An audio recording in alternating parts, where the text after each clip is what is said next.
नमस्कार. आज आपण 7व्या श्लोकाचा अर्थ जाणून घेणार आहोत.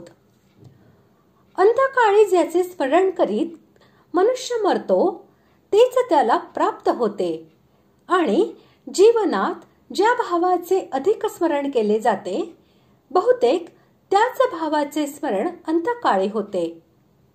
हे निश्चित झाल्यावर भगवत प्राप्तीची इच्छा असणाऱ्याने अंतकाळी भगवंताचे स्मरण ठेवावे हे अत्यंत आवश्यक आहे. कारण अंतकाळ अचानकपणे केव्हा येईल हे सांगता येत नाही. म्हणून आता निरंतर भजन करीत युद्ध करण्याचा आदेश भगवंत अर्जुनाला देत आहेत. श्लोक 7. तस्मात् सर्वेषु कालेषु मामनुस्मर युध्य च मय्यर्पितमनो बुद्धिर् मामे वैश्यस्य संशयम. श्लोकाचा अर्थ, म्हणून हे अर्जुना, तू सर्व काळी निरंतर माझे स्मरण कर आणि युद्धही कर.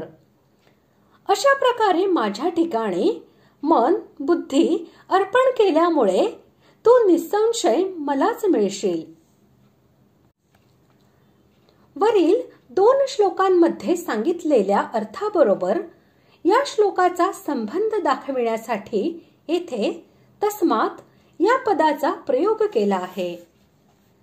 हे मनुष्य शरीर क्षणभंगूर आहे, काळाचा काही भरवसा नाही आणि ज्याचे अधिक चिंतन होते तोच भाव शेवटी स्मरणात येतो, असा याचा अभिप्राय आहे.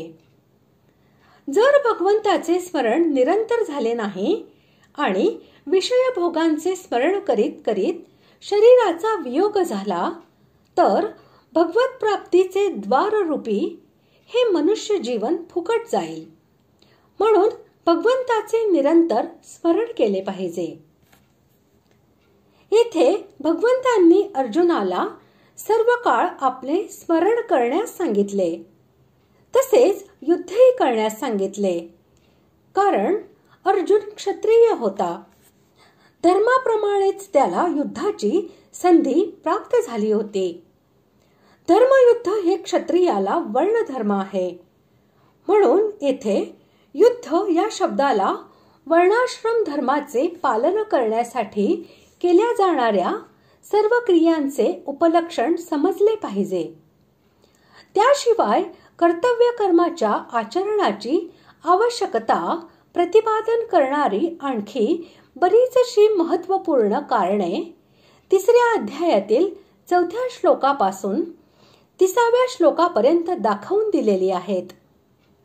त्यांचा विचार केल्यास हेच सिद्ध होते की मनुष्याने वर्णाश्रम धर्माप्रमाणे कर्तव्य कर्म अवश्य केले पाहिजे हे दाखविण्यासाठीच येथे युद्ध करण्यास सांगितले आहे.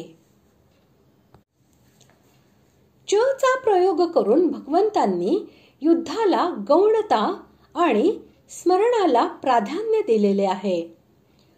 युद्ध इत्यादी वर्णधर्मातील कर्मे ही तर प्रयोजनाप्रमाणेच आणि विधानाप्रमाणेच ठरलेल्या वेळीच केली जातात आणि तशी ती केली पाहिजेत.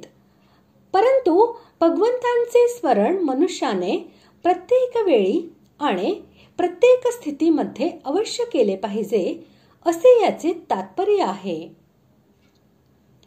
मन व बुद्धी यांना भगवंतामध्ये समर्पित करणे म्हणजे असे की बुद्धीने भगवंतांचे गुण, प्रभाव, स्वरूप, रहस्य आणि तत्व यांना समजून घेणे, परमश्रद्धेने अढळ निश्चय करणे आणि मनाने अनन्य श्रद्धा प्रेमपूर्वक गुण प्रभाव यांसह भगवंतांचे निरंतर चिंतन करीत राहणे म्हणजे मन व बुद्धी हे भगवंताला समर्पित करणे होय.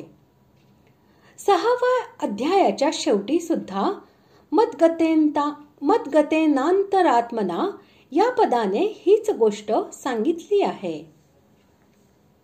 अशा प्रकारे आज आपण 7व्या श्लोकाचा अर्थ जाणून घेतला. पुढील भागात आपण 8व्या श्लोकाचा अर्थ जाणून घेऊया. धन्यवाद.